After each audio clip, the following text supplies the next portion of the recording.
dying. Yeah. And a woman who lives here, she didn't want to go to the hospital. She had a fear of germs. So she gave me a book which I never looked into. And they are memories from how the photography was created from, and I found the picture. There's my great-grandfather is there. Really?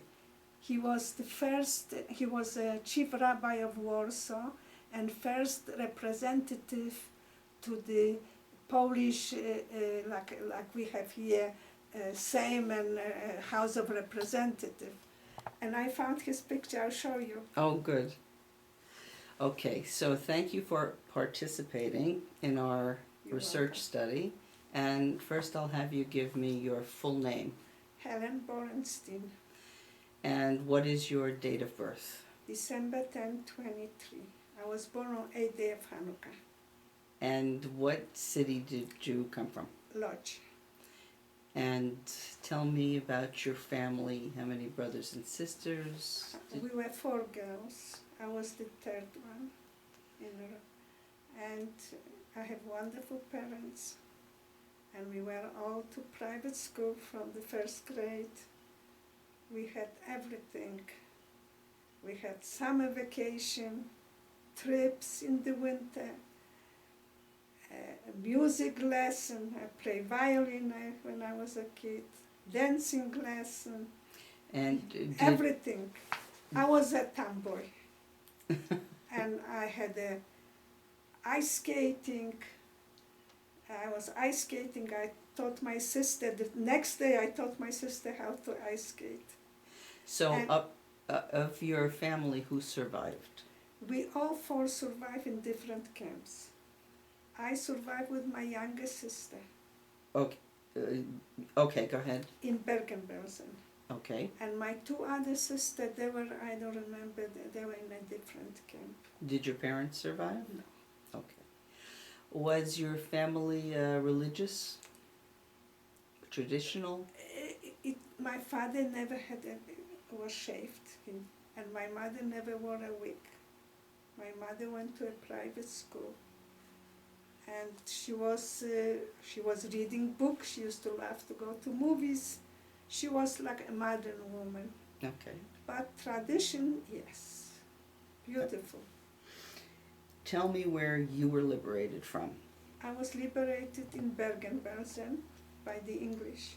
And you remember the date of liberation? April 15th, 45. And when you were liberated, what happened after liberation? Where did you go the first week or 2 after liberation? The first thing when they said that the Germans left the towers, we all ran to a big, like a barrack, and everybody was grabbing potatoes. And I found 3 pair of men's socks, which my husband said that this was his wedding present.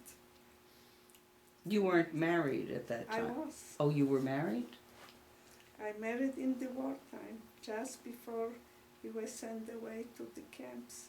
Okay. Did you know where your husband was? He went, volunteered to go with me, because they took my whole family.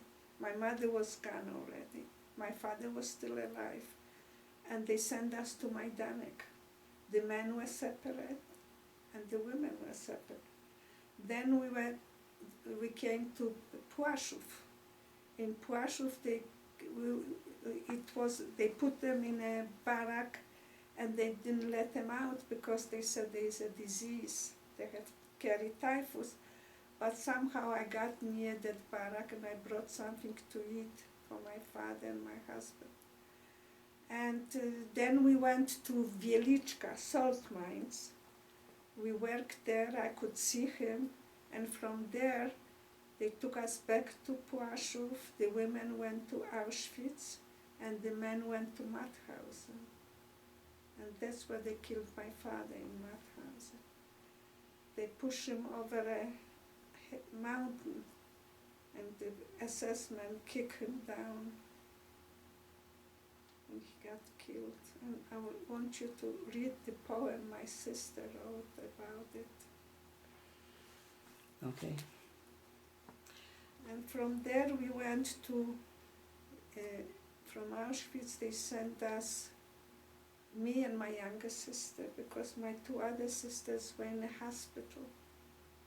One sister had a very bad heart, and the other sister had infected, in the back she had infection that you could put a hand in, and there were always selections, so she went to the hospital, they should treated her. Yeah. And during this time, we were standing on a appel, the roll call, and they asked, who is from Płaszów? Stand up. And I had a feeling, don't go. And the transport later, I found out that they put them on a ship, and the ship was bombed, I don't know, by the English or by the German, nobody survived. But then they said, there's a transport, who wants to go?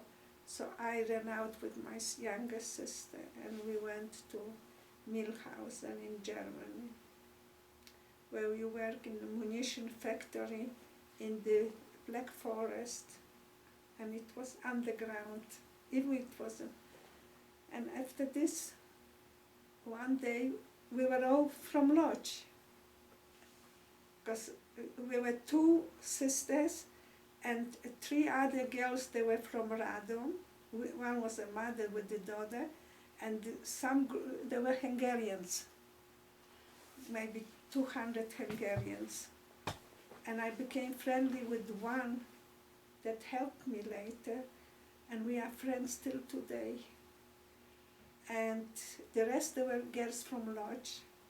And when we came out, the sky got black with birds. And I said to my sister, this is a bad omen. And when we came to Bergen-Belsen, I don't know, or 1/10 of our girls survived. Okay, now let's go back. You're liberated. Yeah.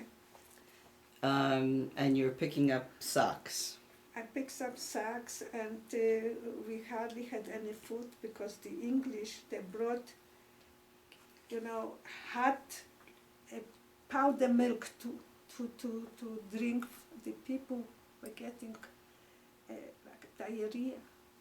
They were dying from the food, or they brought cans of pig fat. We didn't have food for so long. Right.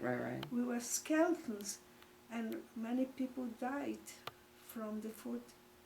And my sister was just Lean back a little bit. Oh, my younger sister was just recovering from, she had a typhoid. Okay. I had typhoid in the ghetto, Yeah. so I couldn't get second time. But everybody there was sick with typhoid because we were covered with lice. And my sister, I took care of my sister, younger sister, all the time. And somebody came and said that the Red Cross collecting names, and we might find names of people who survive. So I found the name of my brother-in-law. Hang on one second.